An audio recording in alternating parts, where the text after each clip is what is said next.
Good evening and welcome to another episode of The Reload, as it is a beautiful Tuesday night. Joining me tonight is Manic Monday. How are you tonight, Manic? Doing very well, my dude. I haven't heard Manic Monday in a long time. It feels like it's I been know. yonks. No. It actually felt weird saying it, but it was also Manic. Yeah, no, I'm doing well, man. I'm doing well. Just, I think off the back of last night, had a nice long sleep in and ready and revving to go again tonight. Beautiful. Love it. And of course, we aren't alone. We actually have a beautiful guest this week. It is ENIGMA from Team LFO. How are you, ENIGMA? Yeah, good. Looking forward to tonight. Yeah, thanks for joining us, dude. Calling Ned beautiful. Oh, beautiful, gassing him up in the wrong ways, am I?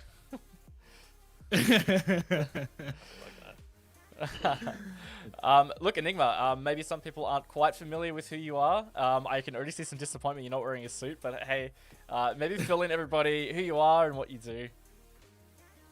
I'm ENIGMA. I'm the coach of LFO, one of the teams currently playing in Oceanic Nationals. I like long walks at the beach. I wear suits most days of the week. Yeah, I don't know too much more to say. Yeah, I just coach a team of 6 different individuals and we have a good time. Love it. And how long have you been coaching for? For Siege, like with this team, because I've only ever been with this team for about literally 2 years. Yeah. And then prior to that, I did coaching at a different professional scene. Nice. So very experienced, mate. Love it. Look, tonight we are going to be breaking down all the matches that were played out last week, both on Wednesday and Friday. We're previewing the last play day of the regular season, which is tomorrow night, as well as some other fun stuff all throughout the show. But to get us started, we do have a little highlight clip with some comms from the wildcard game with a bit of memes involved, and we'll be back shortly to keep the show going. I just opened the kitchen hatch. For fuck's sake. Why is it not Rio? I was making long holes and it's open. We need to roam. We need to soft roam together. Alright. Oh my god. Are you fucking kidding me? That was my last Rio. A few moments later. Oh my god!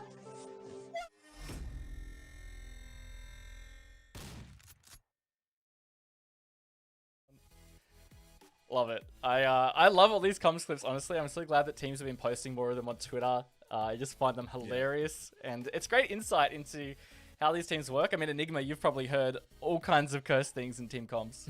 Oh yeah. Oh yeah. You have no idea. It's literally the bane because I'm also muted, so I can't even say anything either.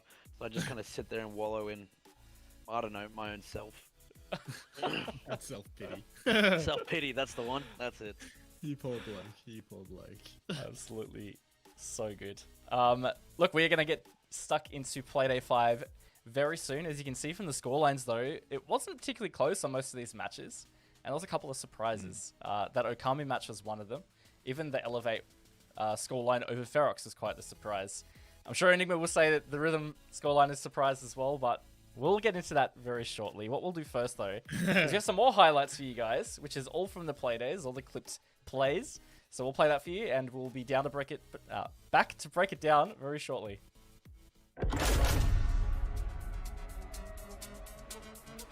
Holding close with the shotgun, though, obviously can be very impactful. President there with the crossfire potentially too. Derpay getting involved. Jack Dad, first shot didn't quite connect as well as Nico would have liked. The second one did, though. Joker finding a double elsewhere. But Nico's the solo remaining after losing to a remainder of his teammates in Okami. Up 2-0. This is the perfect start. Prez, winnable. This is a 1-on-2, but he is low on HP. No diffuser in hand. There might be some vert below, but no. He picks up the diffuser, makes his way in towards kids, and he's going to try and stick the bombs down. Nico and Derpay both on this first floor. Nico's so close. Now just spotted. The last second does get him. Whew. The skin of his teeth. Nico at least gets him stun. And that's unfortunate there from Jack Dad. Probably could have been a little bit more disciplined with the trigger. Specker, though, manages to find 2. This could be an Okami round. To be fair to Jack Dad, though, and we were just sitting here a round ago saying maybe you got to take more risks. Although in that case, didn't quite have as much information, and as you said, as soon as you start shooting from that attic position, you've given away your own position.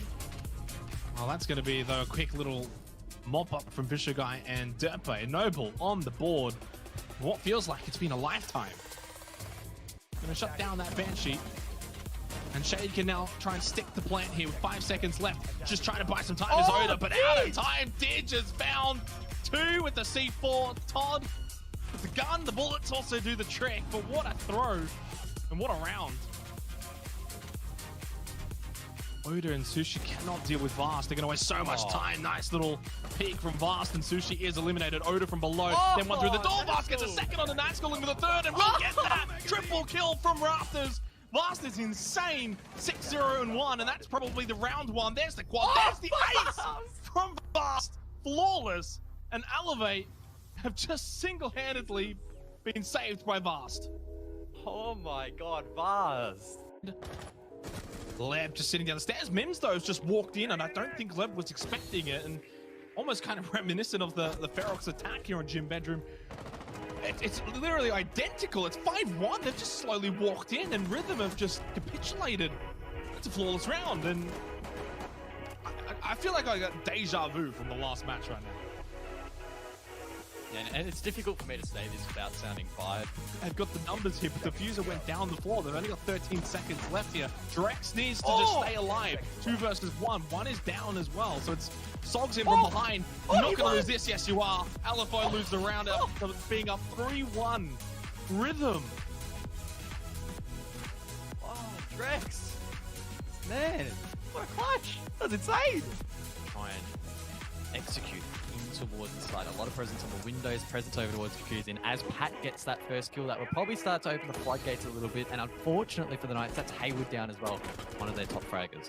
They can just plant in Gym, though. They know it's completely open. They know no one's in Gym. They've got all the angles covered. There's no way in to Gym at all, and that's basically it. It's going to be a flawless 7-2 in the final round. It was even a flawless round for Wildcard. That was quick. Blazing quick. I don't know what to say there. Wildcard just sweeping aside Pittsburgh Knights.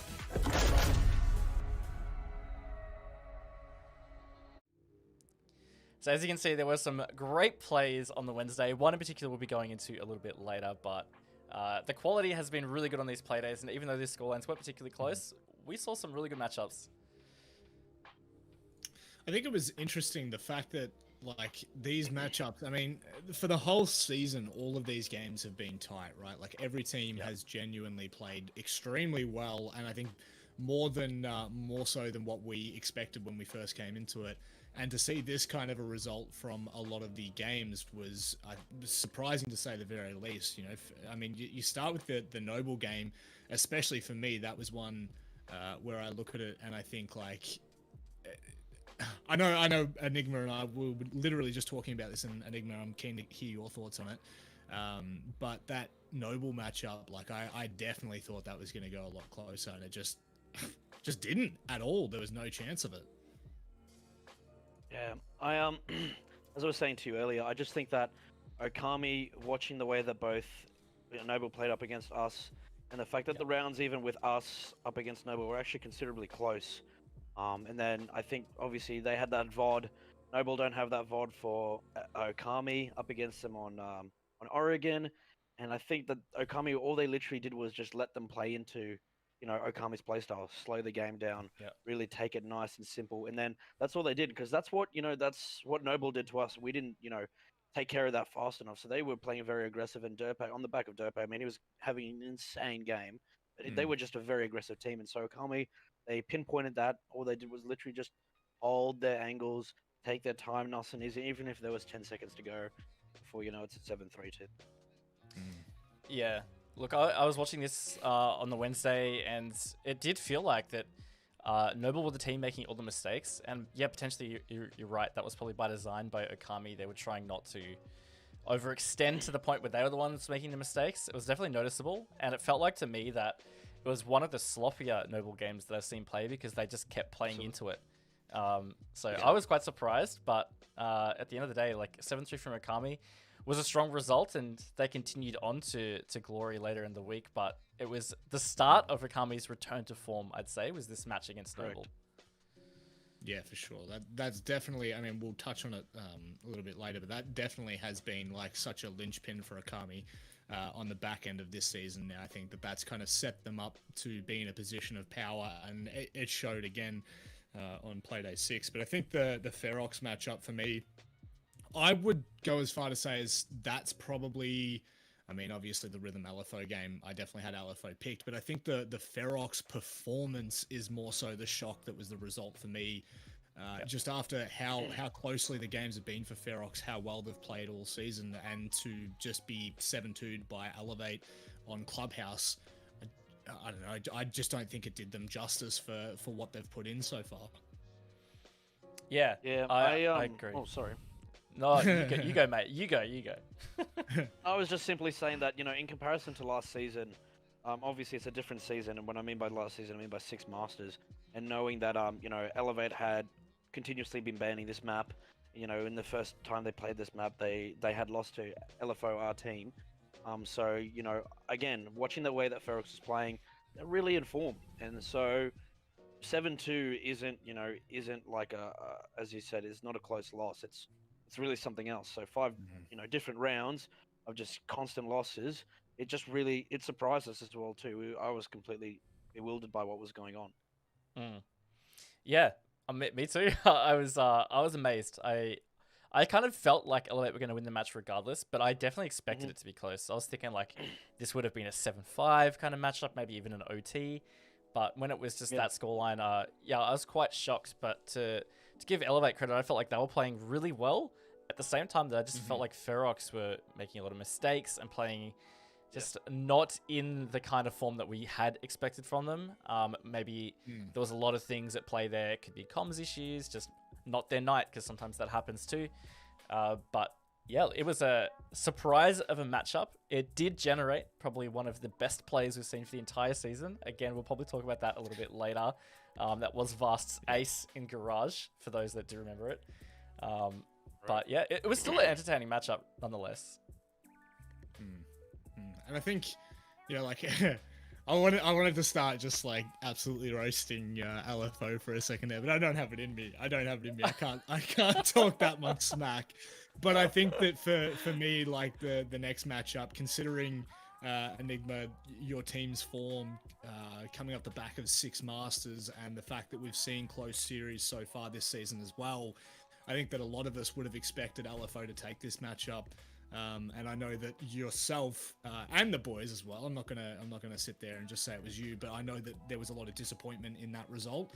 And I think that it also showed when we were talking to you about it all that it was a deep cut, because I think that for LFO and what you guys achieved last season, there were a lot of questions coming into Oceanic Nationals about what the performances were going to be like. And I think the worst part from, like a commentator's perspective is like there have been many tight and close games, and this one was probably the one where we expected 3 points to you guys to take it. So Yeah, that's right. Manic. Again, like as we spoke about before, coming off the back of 6 Masters, we had taken off a map off every single team bar Sinister, which is now known as obviously Noble. So taking off a team of Wildcard, map off Wildcard, which no other team has except for now, which Noble did. And then again, obviously we lost a map to Rhythm last season, but then we brought it back, and smashed them on coastline, and then to come to here, and then to lose what we needed to obviously start our ladder run to be able to make it into playoffs was really big. It was a big letdown, not just to me, but for the fellas as well too. And there was a lot of contemplation about what we needed to do and how we needed to still make it into playoffs. And as Guzz and Zenox were saying to me on my interview, they were all like, you need to rely on this, blah blah blah, and I hate that. I'd rather it just be in our own control, and I'd rather it just be like us. Yeah, we were the ones who caused us that, not Okami beat Rhythm, therefore they get through, yada yada yada. I hate that sort of stuff. Yeah, I'm totally with you on that. It's never a great feeling just having your fate in someone else's hands. You don't want to have to rely on just things falling into place. You want that feeling of like getting the dub and knowing with that dub you're in. Like it's just set. Exactly. Exactly. That's it. Yeah, so I definitely feel you on that. And yeah, look, you guys definitely didn't have a great game against Rhythm. We were talking about before, there was a couple of rounds there that you had advantages that just weren't capitalized on. We won't rub the salt in too much, man, but Oh, it was it's alright. definitely... It's already been rubbed in enough. I've been mentioned that one too many times. Blast. In ranked, in Twitter, in casual, in Discord to the fellas, just playing some Rainbow Six Siege, and I'm getting roasted out here. Oh man, I've taken it. It's alright. part and parcel of the role, mate. Exactly. But yeah, look, it was a good performance from Rhythm nonetheless. They did get the victory, Absolutely, which can't take that away from them. gave them a really good position to still be in playoff contention at this stage. Correct. But yeah, it's generated some good storylines, which we'll be talking a little bit more later 100%. on. But yeah, like the final game of the Playday, which was probably the most anticipated for this Playday, ended up being probably the most anticlimactic because I know. a 7-2 is a huge result for Wildcard, given this was the top 2 at the time, with the Knights being higher at this point, I believe. So for Wildcard to come out with this stomp was quite astounding. I was shocked. I think that's a good way of putting it as well. It was quite a stomping, and I think that's when you look at Wildcard season so far.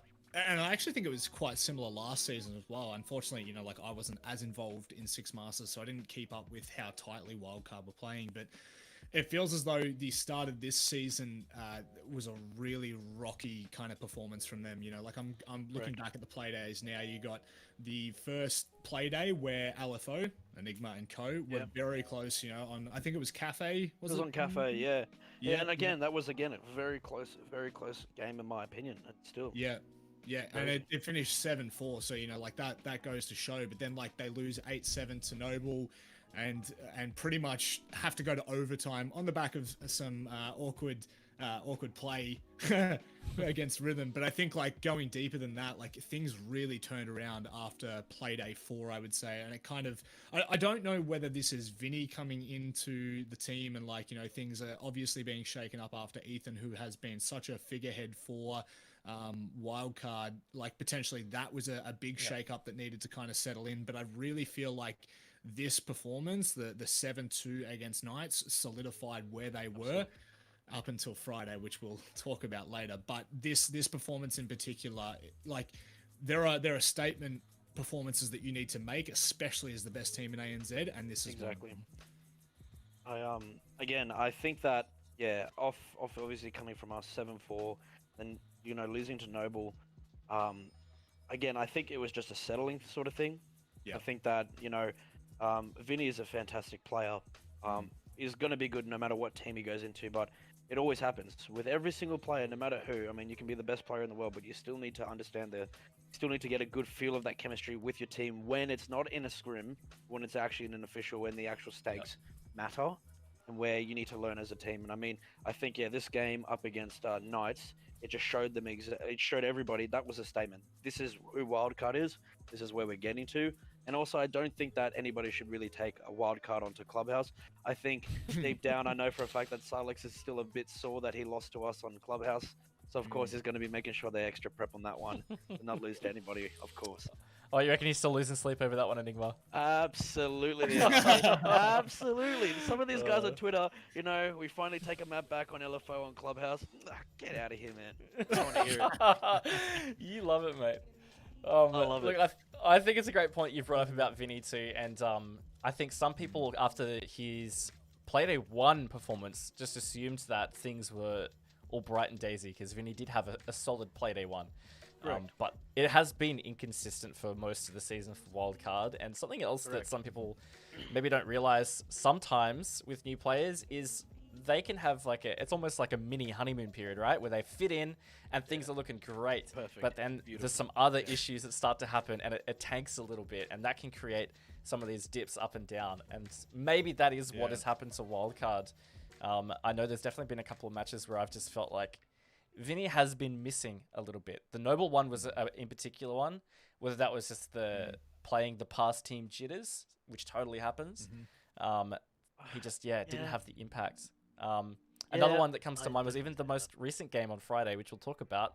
It didn't have a massive impact on that game either. And I mean, it's not always about individuals having an impact, but it's just kind of what he's become known for. And to replace Ethan, who was that player, right? Like Ethan was Correct. He was the big impactful star. for Yeah. Wildcard. He was the MVP of last season for crying out loud.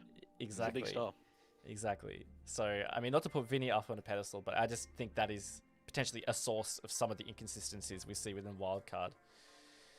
For sure. And I mean, again, not to put Vinny out there, but as well too, I think, again, from a team perspective point of view, having those other 4 players, they still need to get used to how Vinny plays. And it's not going to be like how Ethan plays. You know, every individual player has a different play style. So the team needs to be able to, that's how a team comes together. Everybody has each individual play style. The coach comes in, the coach, or them themselves as a team, they learn what they need to do. They know that if Vinny's right there next to them, they know that Vinny's going to be watching this without even having to say anything. You know, it's just about having that chemistry. So I feel as if, again, you know, if any team, like, again, a team is, you know, individual players, they all come together. So you shouldn't rely on just one player to get all the work done. It should always be a team effort, and that's what Rainbow Six is. So I think that, again, it still took a bit of time for the actual team themselves to come together to get to that position so that they can actually perform at that level where Wildcard should be, which should be at the top right now. Yeah, and I think that's one of those things as well where, like, we can look at the format as well where, you know, we're playing best of ones on the one night and it is do or die, you know, like for as long as I've been a part of the season, which we're going over a year now, you know, we've been used to that 2 best of 1 or best of 2, whatever you want to call it, formats where, you know, like if you had a rocky first game, that was fine because you were still able to make a statement after that first game. Literally my team. It's cutthroat. This is cutthroat. If you're not performing on that first match, you don't have that chance to take a 10-15 minute talker and a breather and then come back into that next match. So I think that without a doubt as well, you know, talking about Vinny coming into the squad, last season, you know, we saw 2 different players jump on Wildcard, but they had that ability to have those 2 officials. And sure, we can talk about like all the scrims in the world.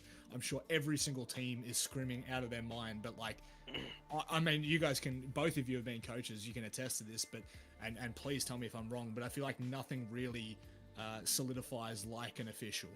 Correct. Yeah, totally right, man. It happens. It does. Excellent. Well, look, that was Playday 5. Any other comments about Playday 5? Any of the matches that we brushed over? Is there something else that you want to say, or? Again, I just think that fantastic performance, mostly from Elevate and Okami, especially Elevate. Yeah. I just think that the way that they just came back, and even as you said as well too, Rob, just the fact that Okami, that was literally their turning point. They made it very clear to everybody in this scene that they are not a team to mess around with. Yep. If, you know, even though Noble beat a Wildcard 7-8, you know, if Okami's beating, you know, Noble 7-3, what does this mean for the, you know, this week's, obviously, we'll get to that later, but, you know, it just goes to show that, again, you can't be messing around with teams and you can't take teams second-handedly, as we'll find out on Playday 5. Playday 6, sorry. No, I couldn't agree more. I think that's probably the big highlight for me, especially after what the season started with for Okami. I was really like, I got to the point where like this week I was like, man, I don't think Okami's going to be able to pull a result. You know? Like, and that's right. and to be honest, like up until the Wednesday match where they just utterly dominated, I genuinely thought they were going to take no points away from this week. So the fact that they've kind of, in my eyes anyway, they've 360 or 180, if you will, and kind of just backed up the back end of this season, man. It's the perfect kind of form you want to come into, and I'm sure a form that like a lot of teams would want to coming into playoffs as well. Of course, big confidence boost beating you know, top 3 team when you're supposed to be the top 3 team. Yeah. So just goes to show.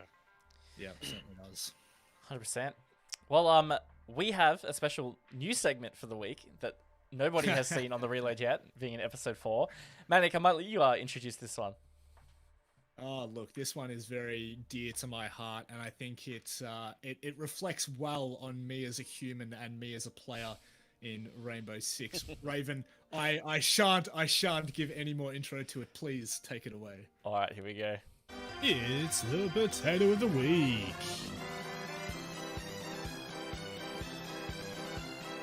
Looks over the red stairs, just backs out Colonel's wall just to gain the composure. That ain't it. You can still still sandwiched around. You got 16 seconds on your feet, Jack Dad. He's just testing you. Gets him back up. Needs to get the diffuser down. Oh, bouncing gets Jack Dad. Specker's just bouncing off the walls right now against bouncing balls. He's not going to win the round. Oh, he would love his time back again, Guzz.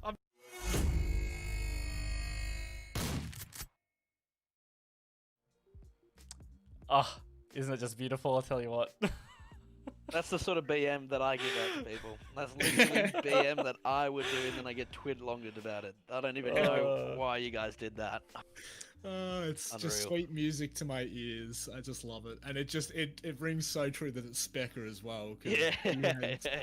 Like Welcome back, baby. Welcome back. Literally, first that was. I mean, that is going back a while now, 2 weeks ago, but that was his very first game back in it. So It was. it couldn't have been more fitting. Rough for the poor guy, but look, he had no idea it happened, right? You guys, I can't remember who interviewed him. It must have been Zenox and Guzz. They asked him in the interview, and he was just like, I don't know what you're talking about. So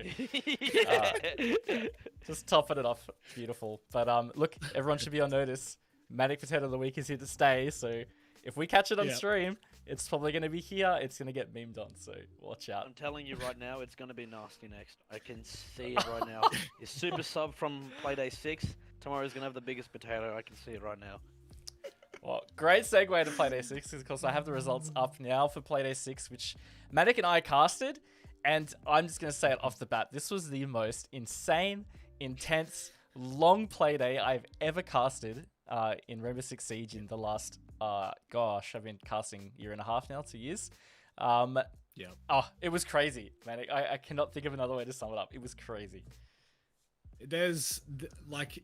I've cast for quite some time now, and I don't think I've ever had so many close series. And like the thing is, sometimes you can say like an 8-7 game, and you can kind of be like, oh yeah, like it was close, but they just they messed up. Like let's just put Akami and Knights. Akami played average, and Knights played well, and that's what the 8-7 was. But like legitimately, every single team, like every game here was just nutty, and it was just outrageous from start to finish. And I think like the Akami Knights game, it just kicked us off with an absolute bang. It set the tone. It absolutely really set the tone. did. It really did. And I swear to God, I thought after the first 2 rounds, Knights were going to bury Akami, because Knights, it looked like Knights were just reading everything that Akami were trying to do. And then like, out of nowhere, Akami just the clogs start ticking, and it was kind of like they just started to understand. Yeah, 100%. And so, like that first game, man, what a way to kick it off.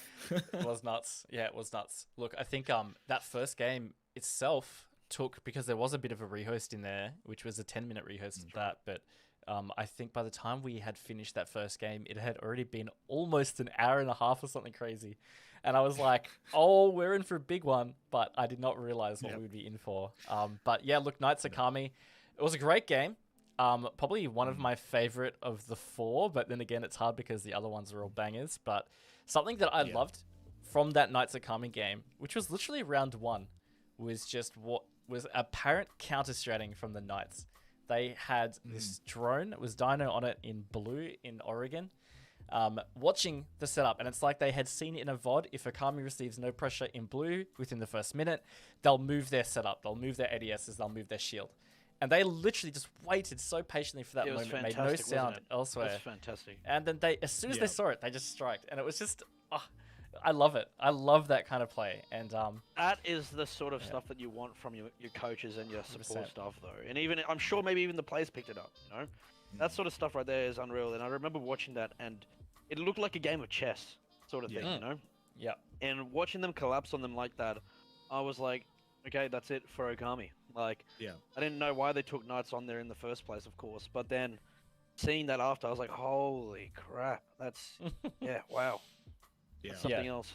The comeback was real. And like, it really was like Akami, you do have to give credit to, and I'm sure both of you understand this, but giving credit to a team that can definitely, like, I have no doubt that first round would have been super tilting, like you've got to set up, you understand exactly how you want to play it, and then literally just the counter strat of a lifetime works It out for gets torn Knights, apart. and it's Yeah. and it literally did. Like Raven and I watched the VOD back this morning, and like it was bad during the cast. I was like, holy crap, these guys are getting red. But like this morning, I was like, wow, like Okami got mind blown. torn. Yeah, Yeah, mind like blown. torn. And then they just, it really felt like Specker just kind of started getting a little bit of a roll on. And I feel like Knights just, there were a couple rounds there where there were like, you know, I hate to even like form some kind of analysis or an opinion because like, you know, I don't have enough knowledge on that point, but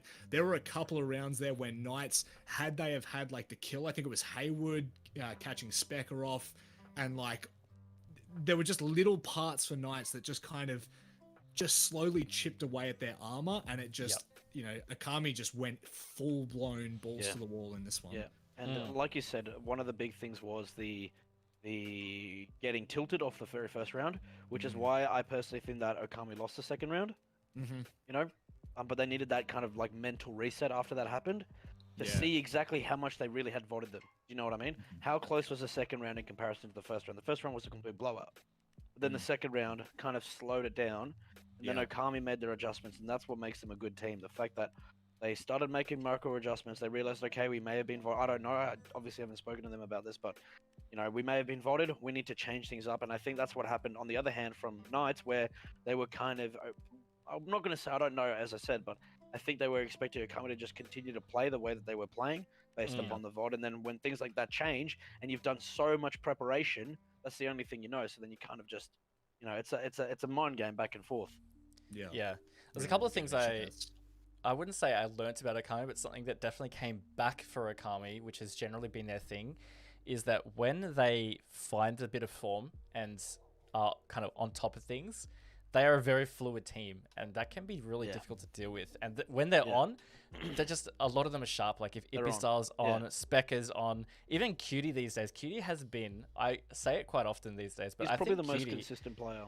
yeah, seriously. He has such consistent performances and like great performances for Okami. And there was a few rounds early in that game where Cutie stood up. Again, Manic and I watched the VOD back this morning. It could have easily been 3-0 to the Knights early on if Cutie didn't get it. It was a big triple kill in round 3 as Kaid. He just was just doing work all over the place, and it just enabled Okami to stay in the game enough for then their bigger impact players like Ipistar and Specker to start fragging out and really having that kind of impact. So yeah, I always want to totally put Cutie on a pedestal because I feel like he's often overlooked because of the Ipistars I and think the Specker. I think he deserves it.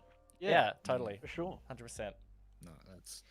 It's plenty validation from that match, let alone the other games that have been played. You know, the 5 other games we've seen from Okami as well. But I want to move on here because this is a special one. This is a special one. 3 points here.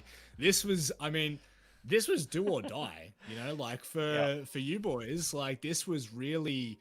If you guys weren't able to take this map, you were pretty much going to have to start settling for that relegation. And now you've given yourself a fighting chance into this one, Enigma. But I think even the way that you guys were performing as well, I think took me by surprise, especially with, you know, like how Elevate have been up and down this season. There's no doubt about it. You know, you just look at their results. But like, even though it was a 7-4, you guys still looked like you were firmly on top. Yeah, I think like Elevate. I mean, big shout out to those guys. I mean, they were actually the very first team to ever let us scrim us, which is actually to ever like as a pro team to scrim us back when we were 1 in E. You know, long time ago. So in comparison to last season when they were in 6 Masters, I mean, they had unfortunately a very shocking 6 Masters to then come back in and then have really good consistent performances. I mean, I think. The thing is with Elevate is they're a very strategic team. They're kind of like Okami in that sense, you know, in the sense of very fluid. If you get them rolling, they're good to go. So the best way to, you know, counter that sort of thing is to play very sporadic, very random. You really can't, like with those sorts of teams, like there are other teams like Knights, for example, you know, Noble, even Wildcard, who can just shut that stuff down so fast and you really have to play a game of chess with them with people like with teams like Elevate, as I said, and Okami to an extent. If you play sporadic up against them and really just catch them off guard, you can really do some serious damage. And I think after Wednesday's game up against Rhythm, from like a coach's point of view, I had to just make that kind of executive decision of changing things up and seeing how the team could respond to that, which is why, as I said, we made that last minute substitution, played on the Thursday, scrimmed then, did a VOD, came on Friday, did a little VOD session, a little warm up together, and we just plays. And again, it just goes to show, it works. That's what you need, obviously, from a sub, but also at the standpoint of a team. It goes to show the sort of mental fortitude we have. So, okay, we can still win this, but let's just win it. It's just do or die.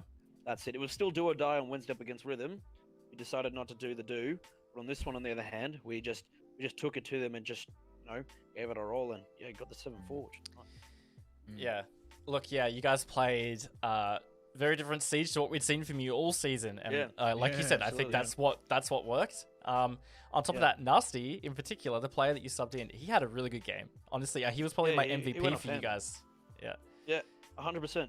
Absolutely 100%. Like, I mean, in comparison to last season, I mean, Nasty had like pretty decent performances, but then of course on Cafe, he clutched up against Knights so many times when we should have lost, and he just went ham. And then of course, we went to a sub roll and we brought Nate in, and we bring in Nasty, and then all of a sudden Nasty's now going off.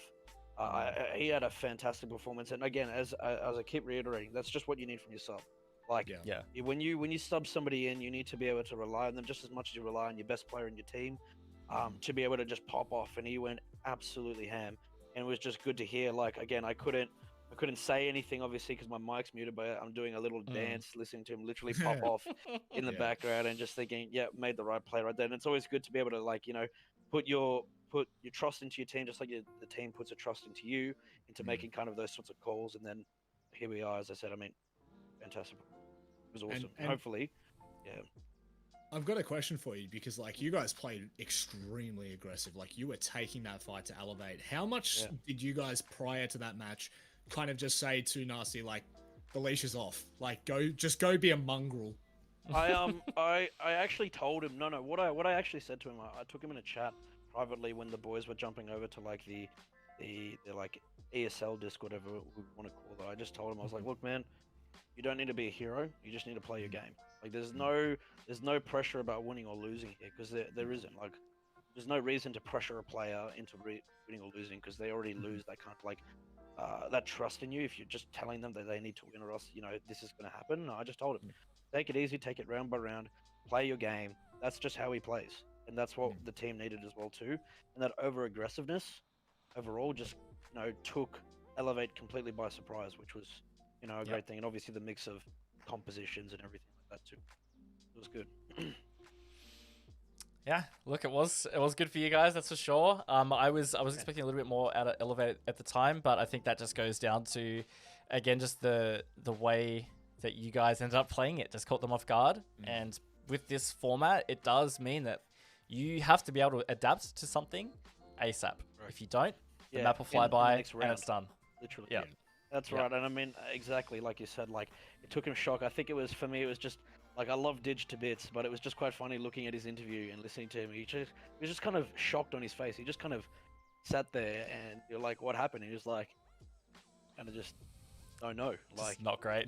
just like, I don't know what's happened. Like, I think one of the words that he said was they were smashing random windows, so we didn't know where they were coming from. So that stuck with me, and it was, it was quite funny. But yeah, that's just how it is. You got to adapt in the round, or that's it, you're gone. Yeah, that was. I must admit, I really do appreciate the, especially the loser interviews. Sometimes, like, sometimes we can kind of be like, "Oh God, we wish we didn't have to interview this person right now." But we do. Most of the times, we do get good insight as to either what's gone wrong or, like, what the team was thinking. And for us, that's vital. That's vital for storytelling. For us to be able to actually say, like, this pinpoint was the reason, or this is what they were thinking. So I definitely think that one was interesting. I want to move on to this next match, because Raven, this next match, Noble and Rhythm, the bans that we had on this matchup were just, like, they were outrageous to begin with. But the way these teams adapted to the play style around it, especially in basement, was pretty wild. Yeah, look, this was the Thatcher and Maverick ban, and I was expecting it to be very... I mean, it was generally one-sided on defense, but just... Yeah, like you said, some of the adaptations were pretty nuts. I honestly thought Rhythm was going to get this game, to be honest with you, and we were talking about it before, Enigma. It would have basically ended your season just standing there, right? And that's this why game. I was literally like, I was about to, I don't know what I was gonna do, but I was gonna find one of those like noble people. I was just gonna go to their house. Hey, I was like, you threw our game. Like, can you not? Like, I don't know. Tell me where one of these Rhythm guys live, and I'll disconnect the power or something like that. Like, I'll have to do the dirty tactics if I need to, because I was literally on the edge of my seat. Every one of the fellas is in Discord. We're all just kind of like heads in our hands and just like slightly hyperventilating and freaking out. It was too much. Too much. Yeah, it was that kind of game. And look, I'm gonna say it right now. I honestly thought this was Rhythm's game to win. Like, as in they felt like the better team on the night. Noble just happened to stay with them enough and get the dub. Yeah, for but sure. I honestly felt like Rhythm were putting out the better plays. So they were a bit stiff to not get it. That's just how it is sometimes. Look, it was another huge match for us that night. It was awesome. It was still awesome. Nonetheless, the content was unreal. Like, 100%. This Friday night was literally, I think, in my opinion, the best play day that we've had. Genuinely, when I say that, because the games were just so close. It was actually awesome. Yeah, and it is also like it's really hard when we are on a best of one format and every team only plays each other once. Like, I think that's the big one for me, where you only play each other once, and so that's like the big thing where it's like, well, we don't get to see what the follow-up would have been. But I think for Rhythm as well coming into this, and I think that this kind of attests to your season and Ferox's season as well, is like every game has really come down to the form on the night. And I think Rhythm, when we got into that server from round one, Rhythm looked like they were in with a shot. They looked deadly. Yeah, man. And I think I am really disheartened for them, because they were so close to winning that match. And like, you know, Nico at the end of the interview as well was still even a little bit gobsmacked with the way that Rhythm were For sure. I think his hair was standing even more on end as well too. Like, it was more crazy than what it actually is. But like, you know, for me personally, I think that had this game not had any impact on my team standings, I would have loved to see Rhythm win. Genuinely, when I say that, I think that they worked more than hard enough, and it just goes to show. I'm not even going to say the difference between the top team and the bottom team, but in the sense of Noble, they still managed to bring it back. They still managed to bring it back. You know, while I believe, you know, in other teams on the other hand, if that's kind of what's kind of happening, where they're being overrun, you know, they're going to lose 7-2. You know, that's just how it's going to be. So and if it didn't have any impact, I would have loved to see them win it. But also at the same time too, on Noble's end, I probably wouldn't have taken them to Clubhouse from the previous 2 days ago when they beat us on it, if that made sense. So I think they kind of played a little bit of roulette just then with what they did. Yeah, played into their hand a little bit. Well, speaking of that match specifically, it was Clubhouse, Raven, and the last match of the night, Raven. What a banger! That was my God, fire. dude. I mean, the first half was crazy, but I think the second half really solidifies why I have held Wildcard to such high standards for such a long time. 5-1 down, and the mentality doesn't break. Yeah, they did a great job to bring it back. Definitely, especially on Clubhouse as well. Sometimes you see those runs, they bring it back. Clubhouse and Cafe are two maps in particular that are very prone to the whole like 1-5 comeback kind of business. But look, Wildcard did a great job to bring it back, because Ferox were just rolling. It felt like no matter what Wildcard did, Ferox were one step ahead. They managed to close out rounds that looked like weren't going to be theirs, and they were just freezing out Wildcard's attacks so well. I really felt it for Ferox, man, because they did a great job in this series. And again, I'm not going to say that they were the more deserving team. In fact, in this series, it was really hard. I think I said it on broadcast. It didn't felt like either of the team were more deserving than the other. I think it was a 50-50. It was just, I think it was just exactly. It was just such an even contest, and like it really justified the 8-7. And I think this is one. If it was infinite overtime, I reckon we'd be still casting it. I tell you what, like it'd be like 20-20 or something. Absolutely. And again, if Ferox didn't have an impact on our standings, would love to have seen them win. Like, absolutely would love to have seen them win. Yeah. You know, like, I mean, at the end of the day, like, you know, they were 5-1 up. That's ridiculous. Like, even when we had played wildcard last season up against them on club, we were only 2 rounds up ahead at 1 point, and then it just kept going back and forth. And obviously, we had won 7-5 by the end of it. But again, to take it 5-1 is just something crazy. It's amazing. It's actually amazing. And the thing for me as well, like, you know, so when you cast games like this, and this is kind of insight for people at home, like, you know, you have a storyline that you're trying to take the match on, which is wildcard, best team in ANZ, Ferox have had a good season, right? And you play up the expectation that Ferox could do some damage. And like the first 2 rounds go by and Ferox win convincingly. And you're like, oh yeah, this is what we needed to see from them. Yeah. And then it gets to round 3 and you're like, yeah, so round 3 again is Ferox's, and then round 4, and then by round 5, you're on the train so hard. Like you are literally stuck in that camp because it's not just that Ferox have won 5 straight. It's the way that they won the rounds 5 straight. Like Silex at the end, you know, he gave a great insight as to how that game went, and he was sweating bullets, man, and you can see why. It's one of those games where like it was evident on broadcast. Sometimes it's hard to see on broadcast how close, you know, how well a team's played because it just goes that way. But for Ferox, it was so convincing the way that they'd played on their defensive side, and I think that just shone the entire way through the game. And credit to 100%. Wildcard, man. They were down 6-3. They were on match point for 3 rounds in a row, and they brought it back to overtime. So I will say, you know, that. Yeah, go. I will say, it's like I was saying with Cutie and Akami. The other one of the most consistent players in the Oceanic region, especially this season, has been Geo. He really brought them through the mud on this game, man. Like, even when he dragged them. legit, He literally dragged them. He seriously did. Like, the damning stat for that was like, even after 10 rounds, when they had lost majority of them, he has still only died like 4 times. And I just think that was nuts. And it took him so long to even die another round after that. I can't remember what time when it was that he got his 5th death. It was something like round 12 or something crazy. And I think he ended up dying 6 times the whole game, which, as you can see, was a 7-8. Like, it was just nuts. He had such a good performance, honestly. It was a very Ethan-esque performance almost, if you want to call it that. It was.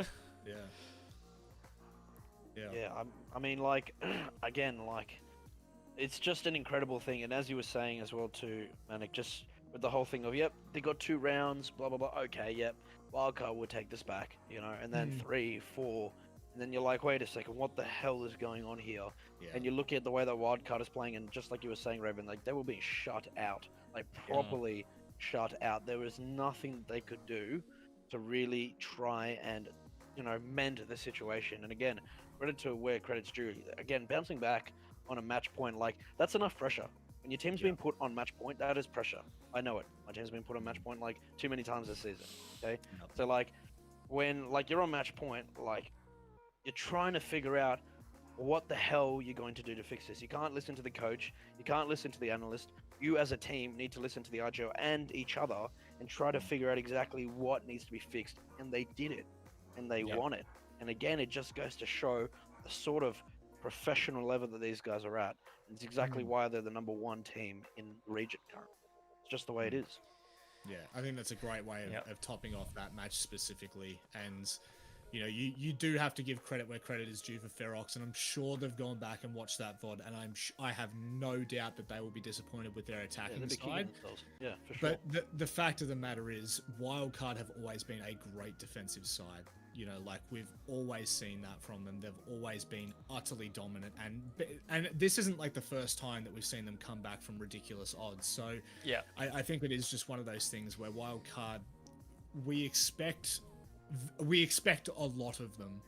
And when Ferox slipped up on that last round, I actually think Wildcard clutched it in like a 1v2 or something to ensure that last round, you know, it finished 5-1. But like a 6-0 even, like, you still just don't count Wildcard out at that point. That's the kind of power they have. Yep. Well, look, that was Playday 6. It was an absolute fire play day. So I highly encourage, if you have not been able to catch those games, go back to Rainbow Six ANZ on YouTube or Twitch. You can watch the VODs back. Really worth it. They were honestly some of the best games of ANZ Siege that I have ever casted. They were so exciting and entertaining. So definitely do that. But we'll push forward. We have another special segment, which I promised to Zenox that we would keep alive even though he's not on tonight. And that is Zenox's Sexy Play of the Week. Now, we talked about it a little bit earlier. It is going to be that ace from Vast on Clubhouse. It was in the highlights for that play day. And we'll talk about it a little bit more once this clip has played. But for your more enjoyment, you'll get to see this ace once again. It's time for Zenox's Sexy Play of the Week. Ooh, now that play was sexy. Oda and Sushi cannot deal with Vast. They're going to waste so much time. Nice little peek from Vast, and Sushi is eliminated. Oda from below, then one through the door. Vast gets a second on the Nat, schooling for the third, and we'll get that triple kill from Rafters. Vast is insane. 6-0-1, and that's probably the round one. There's the quad. There's the ace from Vast. Flawless. And Elevate have just single-handedly been saved by Vast. Oh my god, VAR.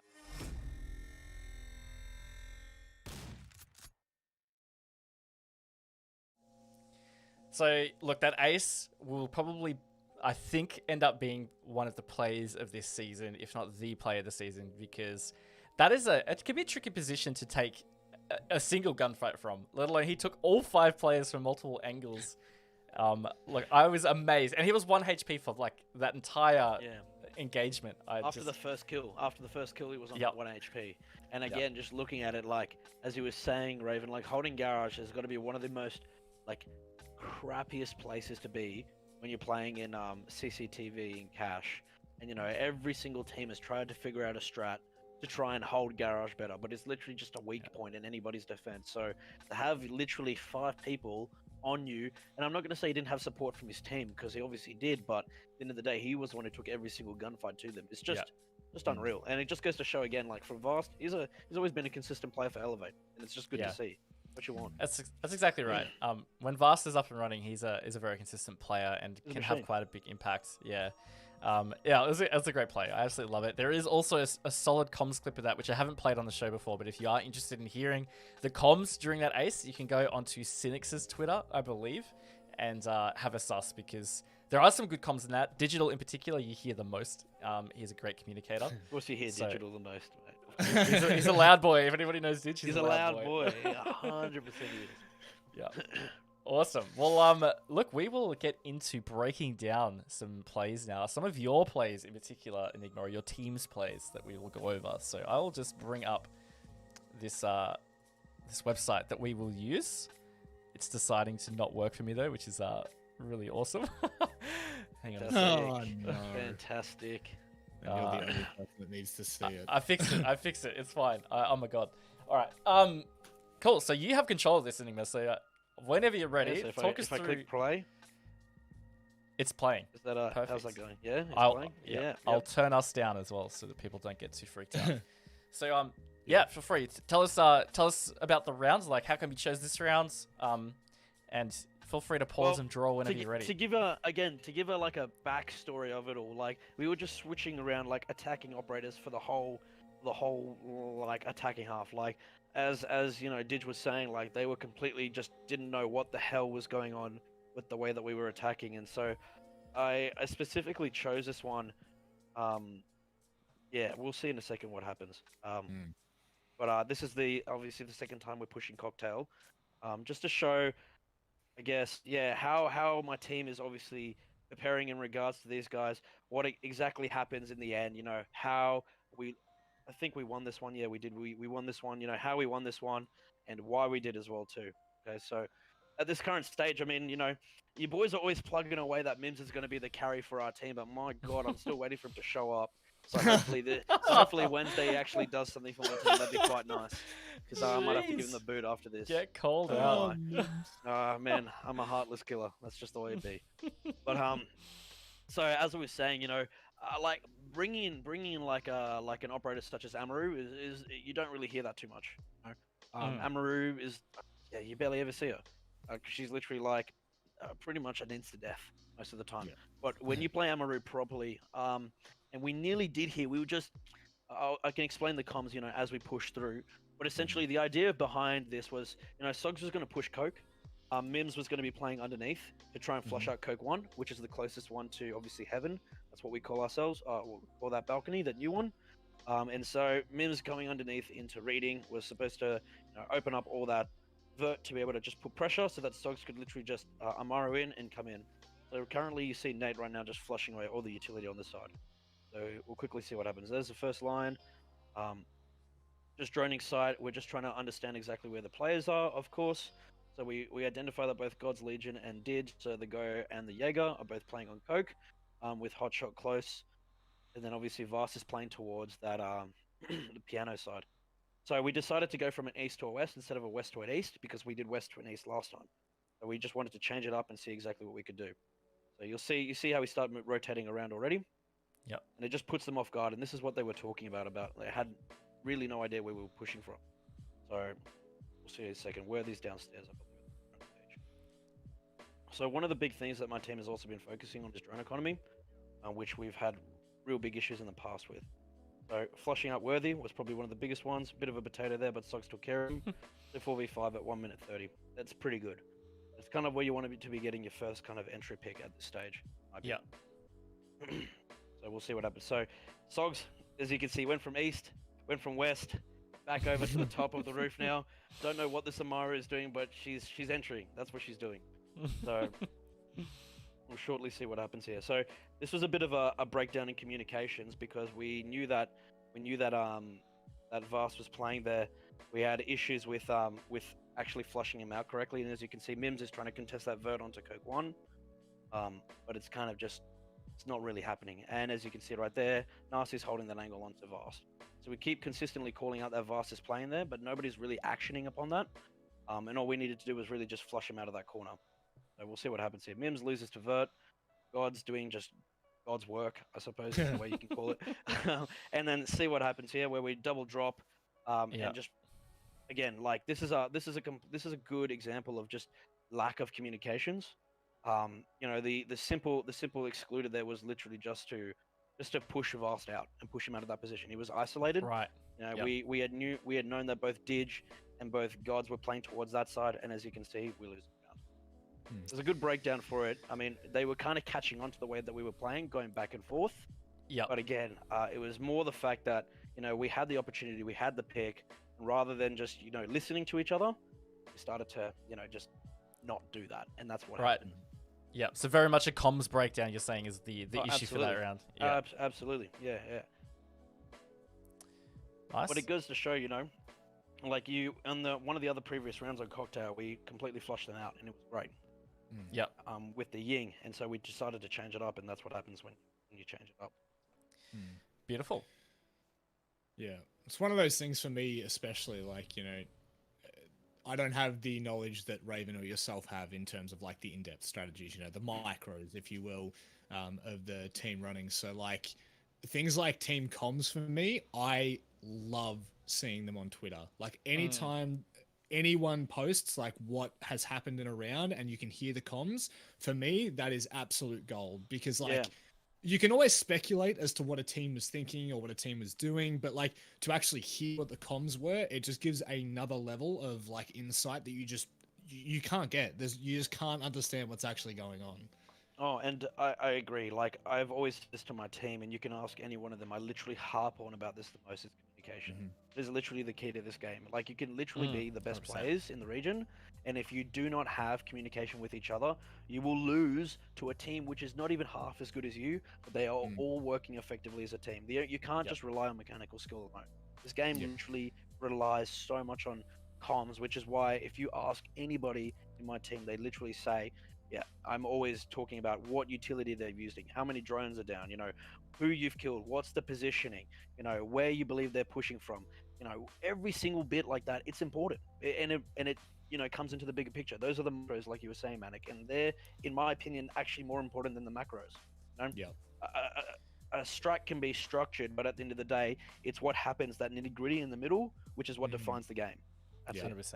Yeah. So you had another round in particular, Enigma, that you wanted to flash up and talk about?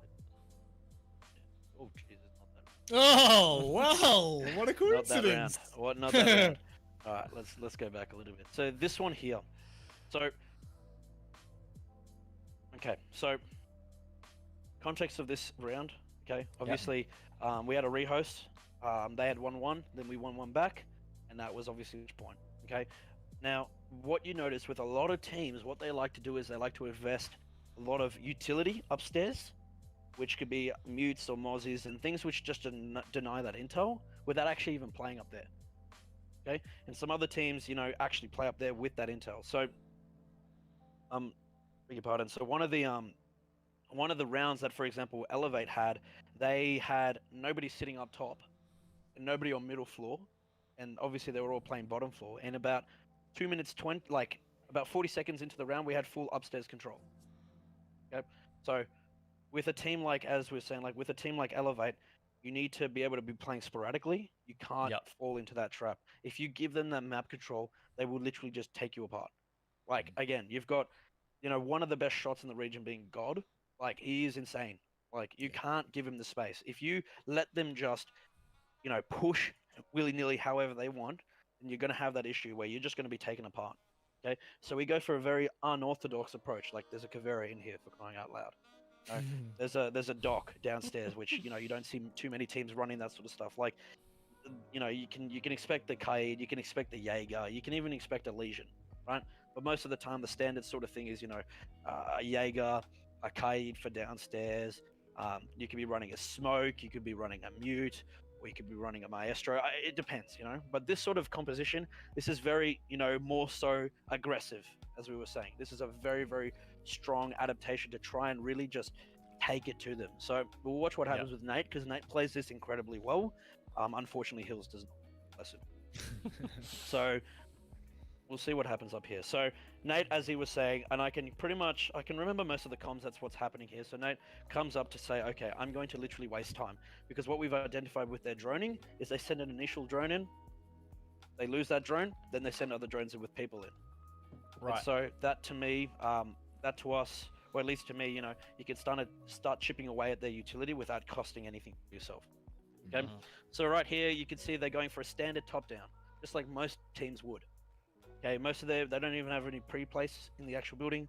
They take it with them, or they have it, you know, as you can see, hot shots right now droning Nate. He's droned him out.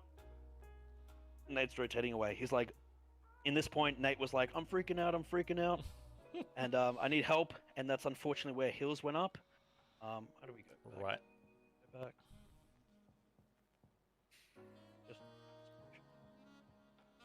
Okay, so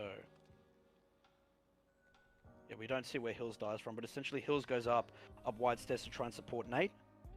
And this is a slight breakdown of communication, because Nate didn't need the hand at this stage, but Hills is just being a good guy and trying to support his team. But you've already got 2 minutes, and they haven't really taken map control, right? They're right now at the top. They're pushing him out right now. He's using his impacts to try and freak them out, as you can see. He's just trying not to swing, because he can lose to this Kavera, and that could be very detrimental to the team. And that's the power that Kavera has, and where she has, where if you literally solo, like, take her on by yourself, you could lose that fight and you can expose your whole team. You can essentially lose the game. As you can see right here, they have the Zephyr, they have a drone right here, they have God Legion playing up the top right here. You know, there's a really big emphasis on all that utility. Okay, so I'm gonna say X is the trash. Okay, so as you can see right here, that drone, and Ditch still even nearly loses that. That's crazy. Yeah, a bit of an unlucky. But look at this, right?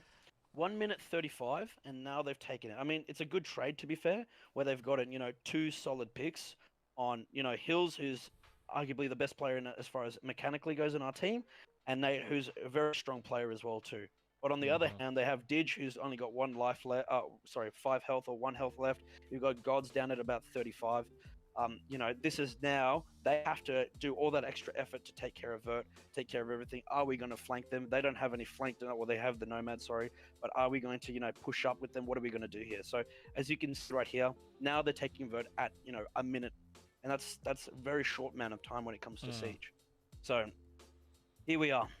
they're playing a lot of people upstairs. Gods is trying to flush people up, but there's only 3 people left alive. So it's a bit harder to kind of triangulate the players and work around a plant right now because they're being pressured. You know, they have they have 40 seconds to get a plant down. So here we go. See what happens on 39. Mim's holding a slightly strong angle. Sog's playing outside of the site. That's a big deal. They haven't gotten the hatch open yet either. The hatch doesn't get opened up till, I think, 25 or something or other after Nasty gets killed. So, again, this is nice. This is really nice from Edge. Sogs gets a trade over. Worthy's down. You know, Mims comes back onto site. He's in a strong position where he can't actually be hit from vert. I don't understand how he wins that. But he does. And then, as you can see, all that Sogs needs to do is take care of the planter, because that's the one thing that Elevate, I think, have an issue with, where they just keep people upstairs and they leave one person to plant on site on a 3v1 or 3v2. You know, I think that had they sent somebody else down to support that plant actively on the site and hold across, let's say from freezer straight through, they would have won that, without a doubt in my mind. But because they didn't, we took control. And I mean, again, even though we were a 3v5, we still brought that back. And the comms in particular for that round was from people from telling Sogs, don't peek that, just lie down. Just lie down. Yeah. And that's the most important thing. Yeah. That's huge, because sometimes in those situations, there's so much going on. You're thinking about People so many swing, different things. You don't know what you're doing. Yeah. Yeah, you absolutely. Just, I know for a fact if it was me, I would have swung. I would have absolutely swung. Yeah, there's no doubt. I'm an absolute bot. I would have absolutely swung. I mean, I would have nailed the guy because that's how good I am, but I would have swung. Oh, listen. Right up, it's like that's just the way it is, boys. he hasn't even finished saying I'm a bot, and he's like, "Oh, but I would have won that 100%." Of course. Oh, beautiful. Thanks for the insight of that. It's, look, I love hearing all this kind of stuff. It's really exciting to break down VODs and just get that insight info on how rounds have played out, and even if it's just a lot about how the comms played out, that can be really important, because as Manic has said, from casters, we don't hear the comms. Viewers, they don't hear the comms. Like, there's a total hidden aspect of the game from external parties. So, yeah, being able to get that insight is really cool. So, appreciate it, dude. Yeah, you definitely don't get that kind of experience from ranked. That's for damn sure. But, I mean, it depends who you're playing with. If you ask Oh, me, come join the caster stack, you'll have a good time, mate. If I'm playing with the caster stack, I've never heard so many comms in my life. It's like a mother's club. We're sitting there I'm not even talking kidding. about Everybody, Playday if you for ask any people. of the fellas here, literally all brains, no aim. All brains, no aim. I literally have, speak for I literally have yourself, Guzz. What do you mean? You have Guzz yesterday. He's literally, I'm doing a Shiko peek right now. Shut up, Guzz. Just stop playing around, dude. Stop playing around, man. Stop. Just Look, stop. I for your think own sake. I think if anything, that's insight into Guzz's ranked play. But I like to think that my ranked play is alright. I mean, yeah, you are a bit more calm than Guzz. Guzz is just QE spamming. Get out of here, man. Love it. All right, well, we're gonna be back to preview the upcoming games for tomorrow night, but we're gonna have a quick break beforehand, so we'll see you guys on the other side.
All right, welcome back. We will be previewing now Playday 7, which is the last Playday for the regular season of Oceanic Nationals. You'll see the schedule on the screen right now.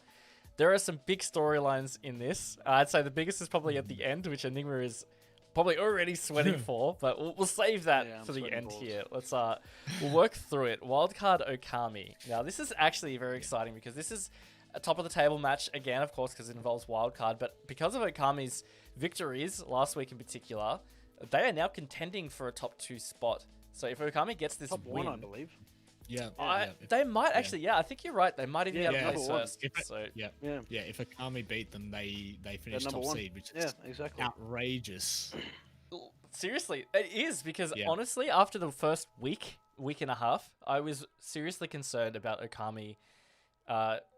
Like their final placement, I was thinking it's probably going to be like 5th, maybe 6th. The way they'd been playing was just not great. And yeah, the last 2-3 play days, it has been, I think you said it earlier, Rob, just a total 180 from them. Honestly, one of the biggest 180s mid-season I think I've ever seen.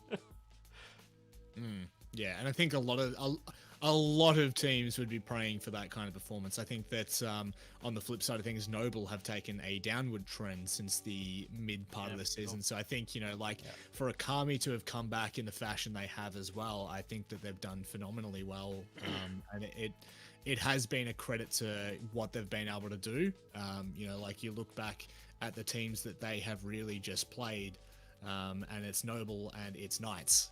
The other two teams in the region that we all agree on is they were the top 3, and then Akami have come in and they've put their foot in and kind of ensured that slowed down. And I think that this match, especially with the performance that Wildcard had on Friday night, obviously left some questions in the minds of many viewers and of course us here. But I think that Akami, this is a great opportunity for them to really snag that top seed and walk into playoffs with their chest held high. And that really, I think that can have a huge effect on a team, especially like Akami, that we know once they get that confidence up, once it's peaking, there's not much that can stop them. I agree. I think that Wildcard really need to be on top of this. There's no reliance upon Geo getting 20 kills or whatever it is, There's no reliance on Vinny getting 20 kills or anybody else in that team for that matter, because they are all fantastic players. This right here is, as you guys said, I mean, personally, it's going to be close. It's 6-8, 8-7. I'm kind of predicting for this one.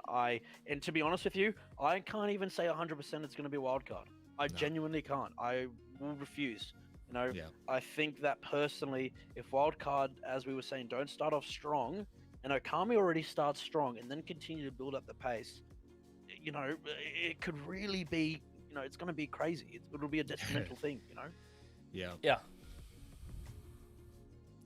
Certainly will be. One thing I was going to say is I feel like this game might even be one of those ones that comes down to how the map veto and the bans go. Yeah, because that can I think it will be. No, I actually think it will be. I actually genuinely think it will be. I think that Okami aren't going to leave any stone unturned. They've been, I'm sure they've been scrimming every single map just to even get a feeler as to how they're going to be playing on every single map to then determine their map bans as per what they've seen Wildcard's bans to be. And the same with Wildcard as well too. I'm sure that they've been preparing all their maps. I'm sure that they've been doing obviously their analysis of Okami, and I guarantee you there'll be some insane kind of stratting from both, some new stratting as well too. It'll literally be who's going to show up on the day the best. It's actually going to come down to that, and I love that. I think that's even better than any type of siege, just not knowing exactly where that other team is going to go and not even being able to predict that, but then just playing on that map the best they can, and then going out with a bang. With an absolute bang. That's wild. Look, it's so I would be quite shocked if we ended the season with Okami on top. And that's just nothing against Okami. It's just the way the season's played. No. But I think in a way it would almost be fitting because this season has just been nuts, man. There has just been so many crazy results, crazy matches. For it to just flip like this at the end of the day, it would be... I love it. I love it too. I love unpredictability, right? We do a lot about predictions, and it's all well and good. But at the end of the day, also, as casters and as most viewers probably feel, the storyline is usually the underdogs winning is the most exciting thing, right? No, most people don't just follow for stomps. They follow for upsets. They follow for really excitement. Cool... Yeah, exactly. Yeah, exactly. Exactly, man. Yeah. No, couldn't agree more with that one. It's and that leads into the next matchup, the Rhythm Knights game, obviously. Yes. I think look, I'm gonna go out there and say it that this one has the potential for Rhythm to actually topple Knights, and I mean that with all honesty. Knights are on the back of a two games that they've lost now. One against Wildcard, one against Akami. Obviously, I don't need to point out the obvious when I say those two names. They are the top two in the region at the moment as it stands, and by all means, it was a close game against Akami, but I feel as though Rhythm, with the way that they've kind of had their season, it feels like they've had their season ripped away from them in a sense, because they've had so many matches. This could really be one of those games where, like, if Knights do not bring their A game, if they are not careful with the way that they play, Rhythm have the full potential here, and I think that might make you sweat a little bit there, Enigma. It really does actually make me sweat. I was actually just thinking that too, because, you know, we did Knights the favor last season by beating, you know, taking a map off Ferox and ensuring that Ferox didn't make top 4. They best be taking this map up against Rhythm, or I'm gonna find out where Picnic lives and I'll have some words. I'm telling you that right now. I'll have some fucking words. Excuse language. But no, seriously, when I say this, if I was in Knights' position, I would not take Rhythm to Clubhouse. I really wouldn't. There's one map that you're telling me not to take him on. I would not take him to Clubhouse, and I wouldn't even take him on Coastline. I think the unpredictability of that Coastline being a very pug-centric sort of map, okay, and the fact that literally on the offense you have an advantage to some extent, and the fact that again, like Rhythm are really stepping it up. They really are doing something else. So again, I think it's gonna be I just wouldn't take them to those two maps. I mean, if Knights better be out firing, all guns blazing from the get-go, or else they'll get stomped, and then I'll stomp them personally myself. It's gonna be an issue, you know. Yeah. So look, I guess to make it clear for everybody, if Rhythm do get this victory against Knights, does that mean that you guys can't make it? Full stop. Yeah. Full stop. Full stop. We don't have like a good enough how do you say it, we lost against Rhythm. Yeah, actually that's as simple as it is. So the head-to-head, we lose the head-to-head straight away, so we need Knights to win. Yeah, so we should probably wrap this entire Playday around with a little bit of context. This really, for us, is, one, we find out who's top seed. That's really cool. But two, we actually find out who's in relegation confirmed, because that match at the bottom, should Rhythm lose, that match at the bottom will decide who makes it through to the playoffs and who has to fight in the relegation playoffs, which I don't need to stress has serious consequences. The word relegation in there is enough. So not a good word. It's not a good word. It's not at all. Not a nice word. Not. Daunting. Daunting is one way of putting it. That's why I'm pulling it daunting. Yeah. I think, Raven, did you have any more final thoughts on Knights and Rhythm? No, look, I think just to touch on the Knights side, I guess, is they're still fighting to maintain top 2 as well. As you said, we are talking about top seeds at the same time. It's important to be locking in first or second seed, which is something we're going to talk a lot more about on broadcast tomorrow night. But the Knights, they've been top 2 all season, right? And if they drop this game, I don't believe they can finish in the top 2, which I think would be quite devastating for them, given the form they had at the start. Top 2 anyway. Yeah. I think if they get the win, they will leapfrog who loses out of Wildcard Okami. Really? So I could be potentially. I was going to say, because Wildcard finishing third. Jeez. They may end up on equal points, and then Wildcard might get the head-to-head. I'd have to double check it. But of course, if the Knights get the dub, I'm looking at it right now. Yeah. So if Knights do get the dub here and Akami lose, they pivot up to second place, which again, Raven, like we're alluding to, it actually has some pretty serious, good consequences to rewards. It has good rewards. It's a positive. It's a positive. You want to be in that top 2. Yeah, for sure. So I think that allows us to lead into the Noble Elevate game, which, in all honesty, like I know I've seen a couple of people talk about this on Twitter, should actually be a really good matchup. I think that both of these teams are equally matched, and we know Elevate at their peak, we know Noble at their peak, and I'm buzzing for that match, honestly. I think that with this particular one, the thing is, I don't know how Elevate will bounce back from losing on Friday. That's a good at the point. same time too, Noble only just scraping a win up against Rhythm as well too, isn't anything to be happy about. Like, you know, coming from that Rhythm win, I personally, if that was my team, I would have been having a big chat with them about how that possibly got to that. And of course, I mean, like you guys were saying, you know, Noble was starting in the top. They beat Wildcard, for crying out loud. Nobody has beaten Wildcard, you know? So then Yep. coming from that, they've now progressed down. Elevate were coming up.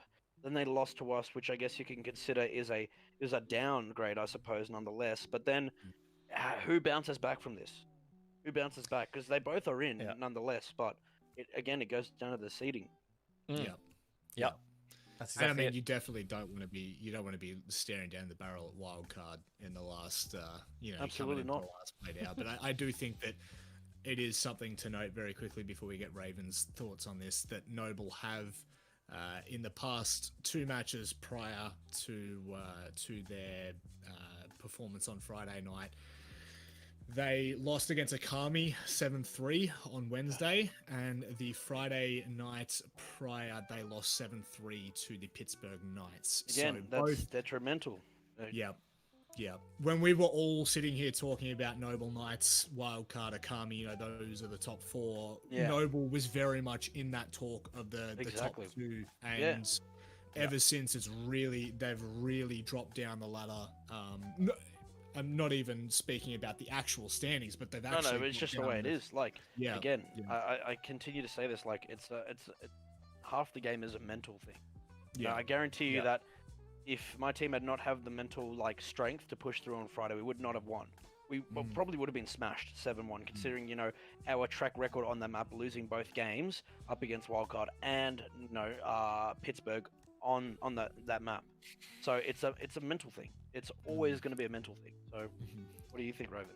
Yeah, look, I think on top of all the points you guys have just made, the other thing that's really important, especially about the final play day, even knowing that you've got playoffs locked in, is you don't want to be going in off the back of another loss, right? For both of these Correct. teams, they don't want to go in off another loss. I mean, Noble did get the victory in the end last week, but it's barely a win, right? Like, they got the points, they were already safe. I think in their wouldn't call minds, it a win. that's It's probably not a more win. like probably more like an L because they're still struggling. Yeah. And so for both these teams, they want to create some positive form.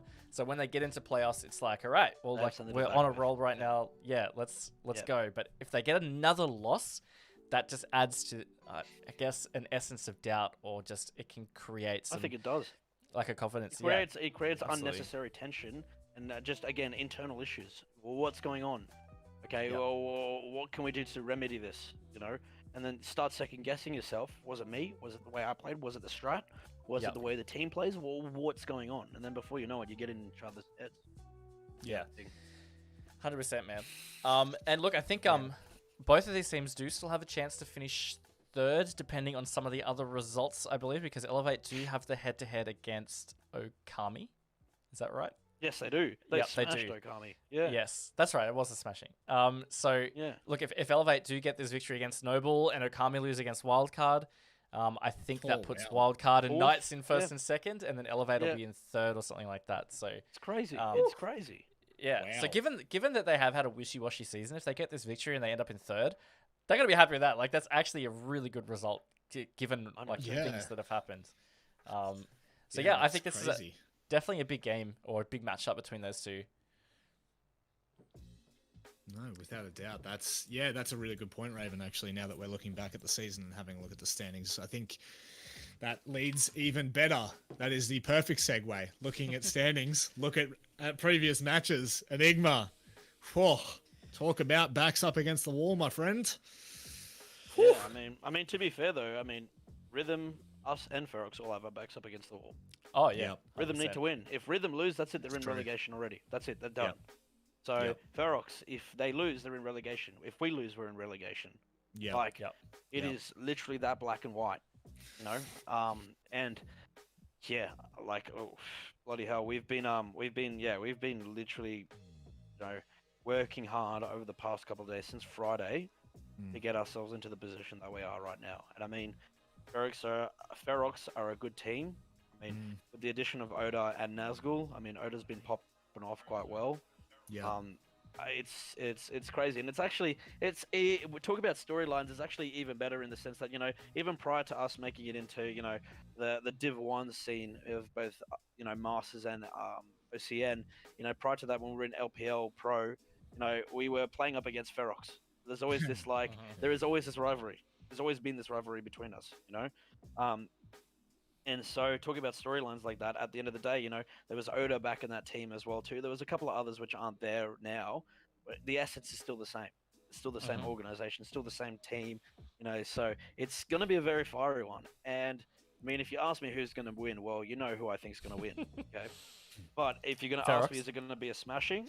I think it's going to be. And don't ever say that again, Brandon. I'll literally come to Tassie. I was gonna see if you reacted or not. Don't even try, bro. I'll literally come to Tassie right now. I'm not scared, bro. I'm not scared, bro. Literally, like, run. But it's like, I'm not scared it's either, like, mate.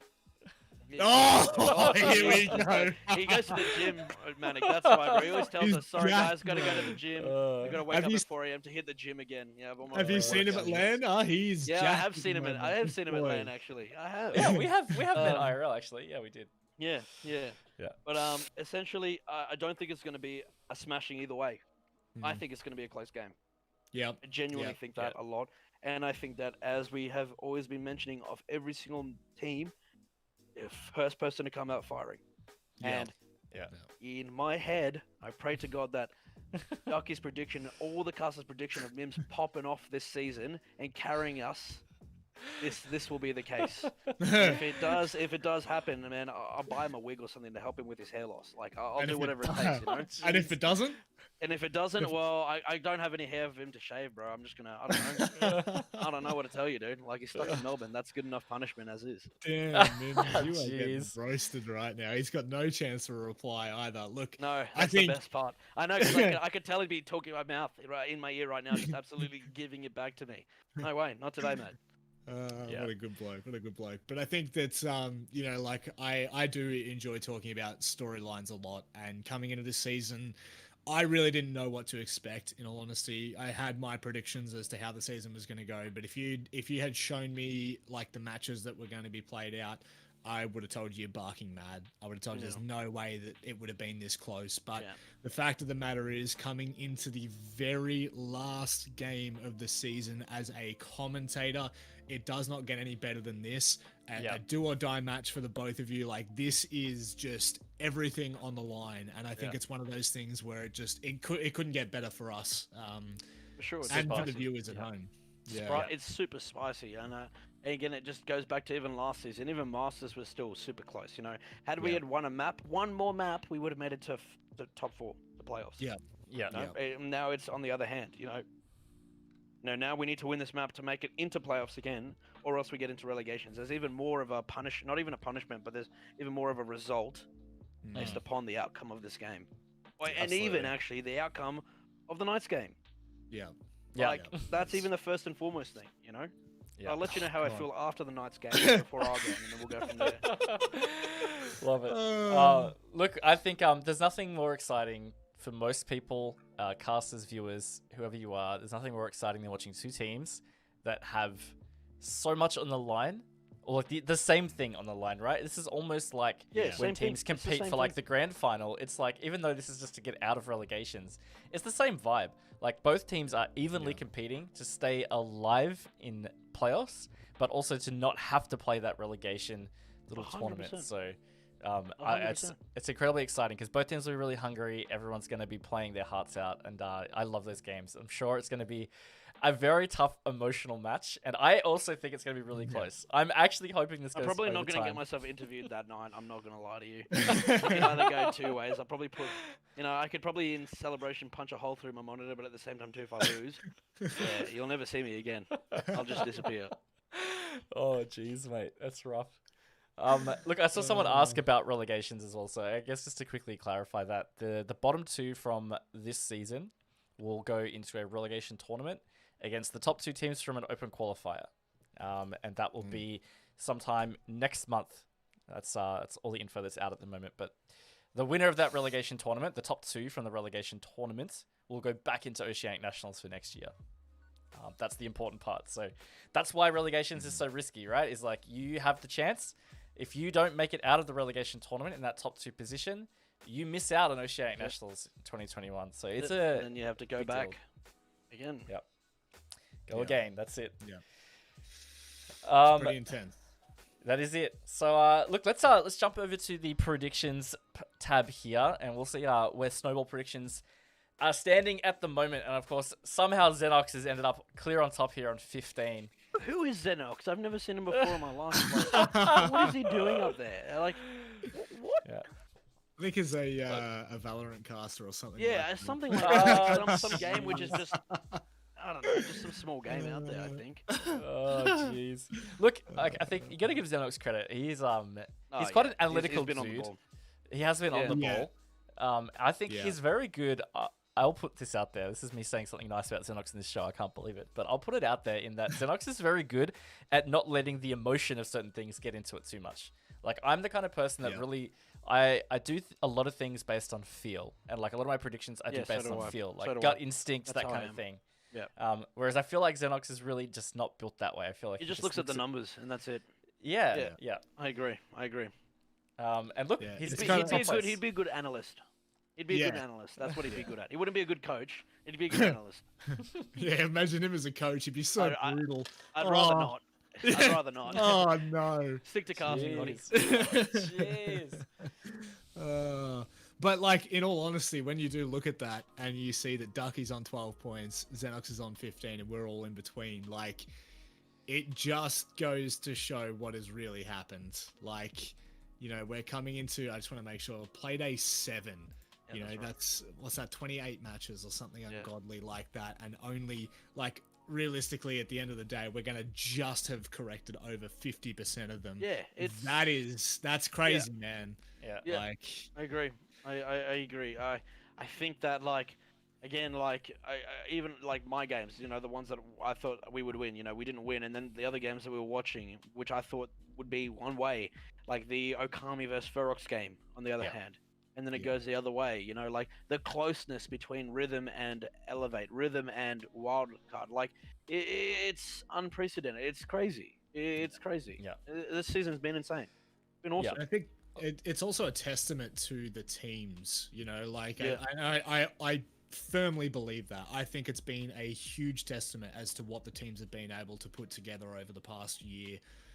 Because when because for people who know, I left the scene earlier this year, and when I left, it was like Wildcard, Fnatic, and then Elevate, and then teams. You know, like it was very clear cut like that. And when I like this season coming back, I'm like, man, I honestly couldn't even tell you who the best team in the region is for this tournament. Like, I know Wildcard's 5-1 right now, but I honestly couldn't say to you that Wildcard is without a doubt, you know, heads and shoulders above the rest. Yes, we'll they actually are incredible. It's I agree.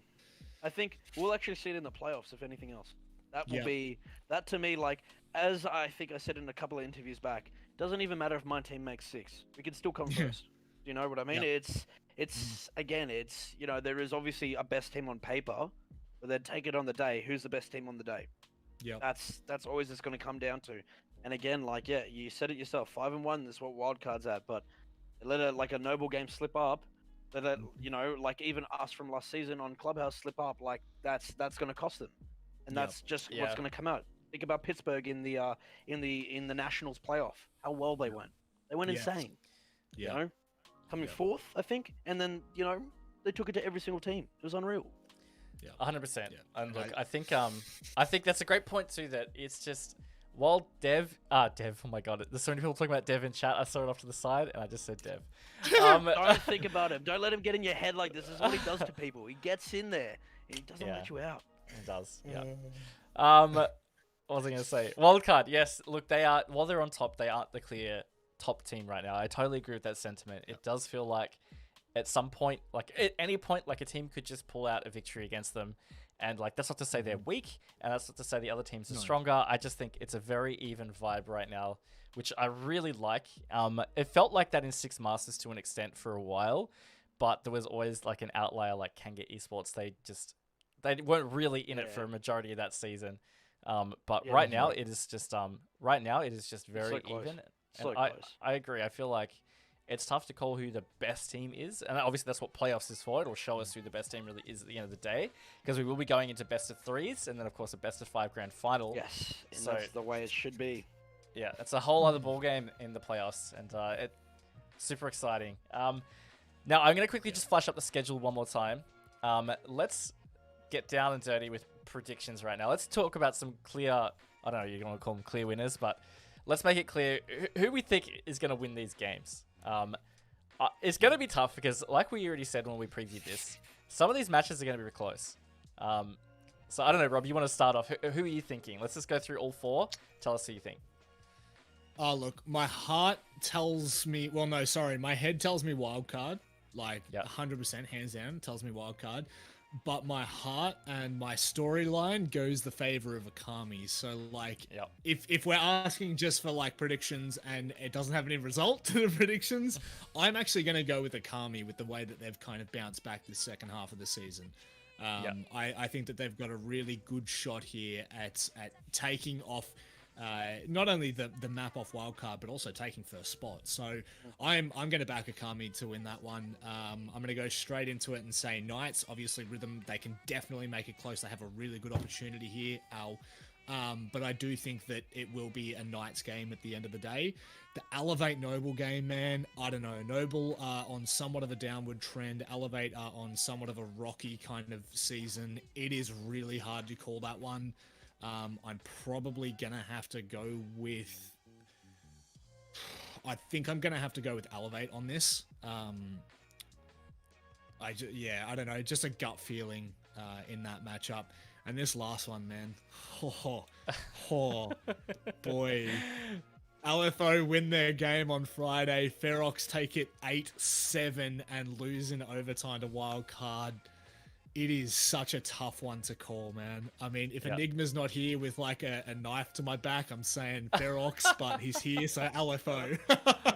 Good. Classic. Good. I know where you are in Melbourne.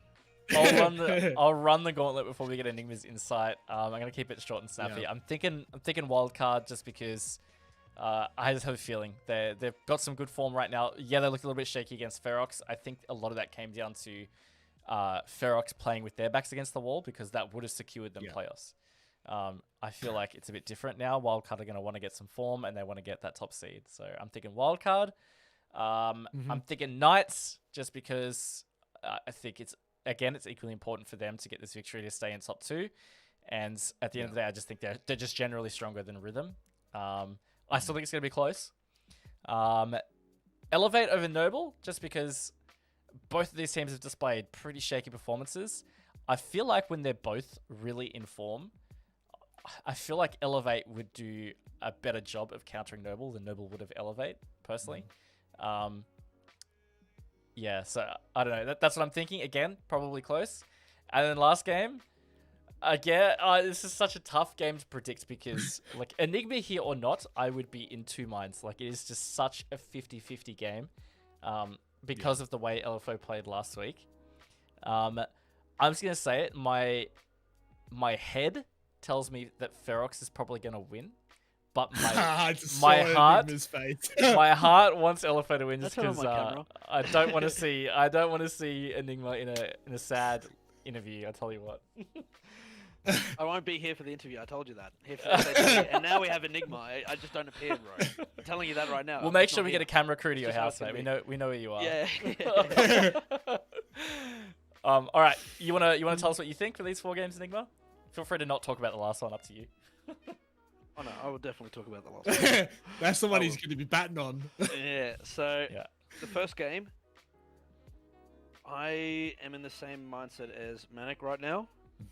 Where I think on paper, of course, both teams, I agree with you, Raven, they both want to be top seed. Who doesn't want to be top seed? If both teams aren't trying, even up to now, to be top seed, you're dreaming, right? But I personally think, I love you, Silex, but I think that Okami might pull through with an 8-7 or something super close. Or it could be the other way. Like, it's so hard to tell with these two teams because, like, you know, a wildcard was so close up against Ferox. So close.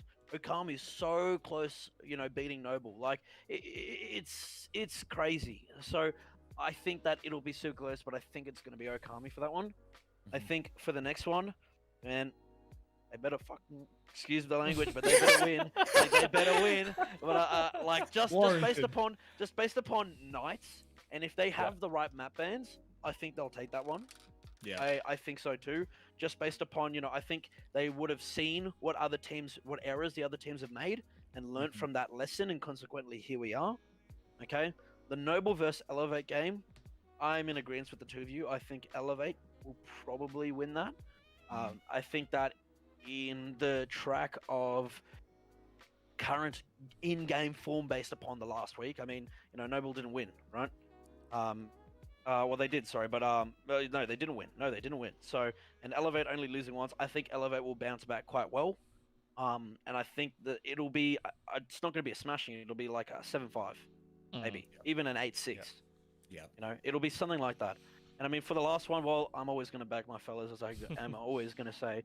I think it's going to be us, but again, like I'm touching wood here, okay? This is wood just down here and all over my room, but like it's going to be a hard game. Like again, like we cannot disregard how much work Ferox have put into this season.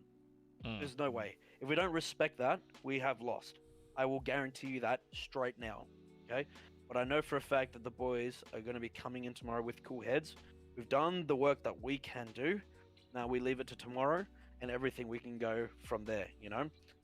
I think the game to look at tomorrow, though, is either going to be, honestly, the Wildcard Okama game or us and Ferox.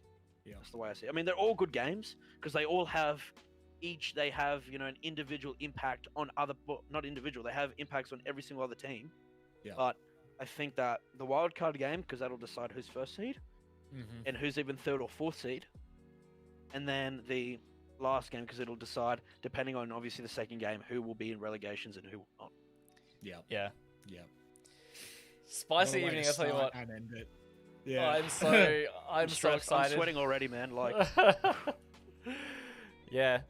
Look, Manic and I are going to be casting it, and I'm ready for another 1 a.m. finish. I honestly, I feel like it's going to be another one of those nights. Maybe So it do won't I. end up being, but it feels like it's shaped up for that. So, Yeah. I do want to quickly clear up for everybody. The times displayed on that schedule are in AEDT, because of course we did switch to daylight time over the weekends. So it will be 7 o'clock Australian Eastern Daylight Time that will be kicking off. Just to be safe, make sure you jump in about 6:30, 6:45. You get to see the cool pre-show. You get to see our faces nice and early. But yeah, look, it's gonna be a great night. I'm super excited. Hopefully it works out nice for you, Enigma, and you can also say it was a great night. yeah, that's right. That's right. Awesome. Well, we're going to quickly throw to one last ad break before we come back to finish off the show and announce the giveaway winner. So make sure you're sticking around for that.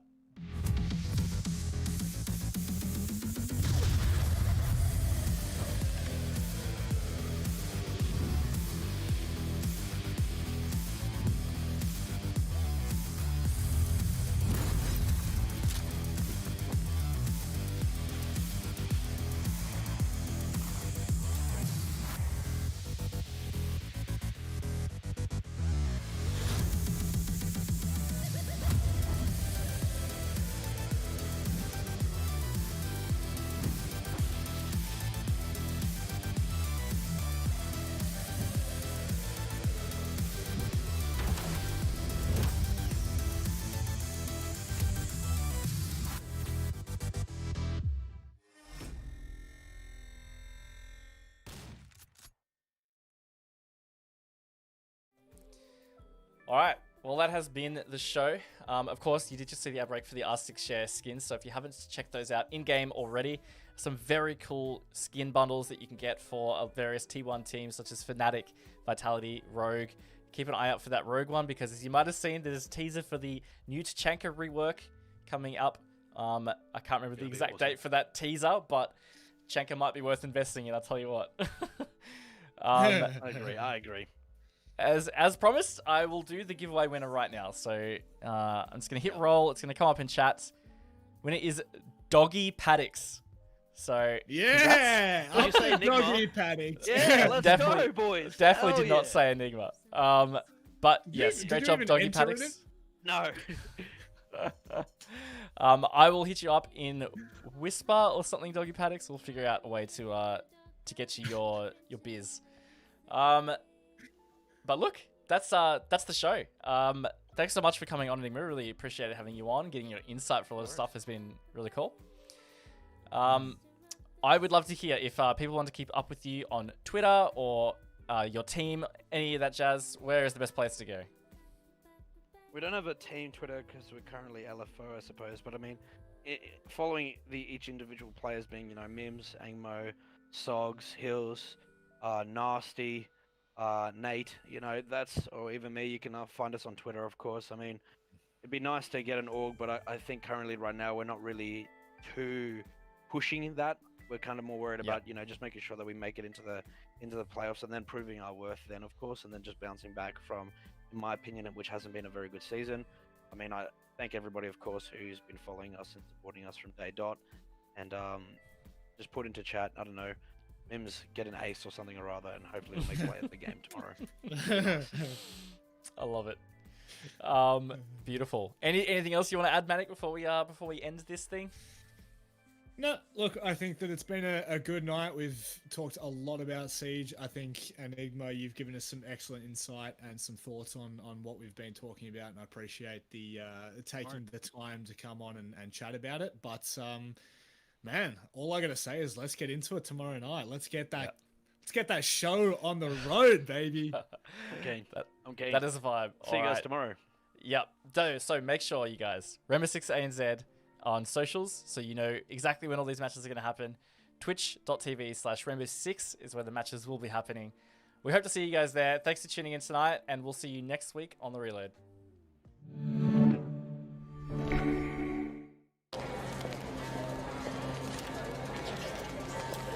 Cara, você não tá entendendo. Isso é hoje, aqui. A gente tem que ir lá. It's a heartbeat. Gets taken down. So quick from the defense. Through there, they're both on the side. It's gonna run the corner. Finds one kill. The second one goes down. Share every moment. Share every action. Share every emotion. Share every struggle. Share every success. Every triumph. Yeah, share it with your friend, your family, your teammates, your people, your country. Share the unforgettable.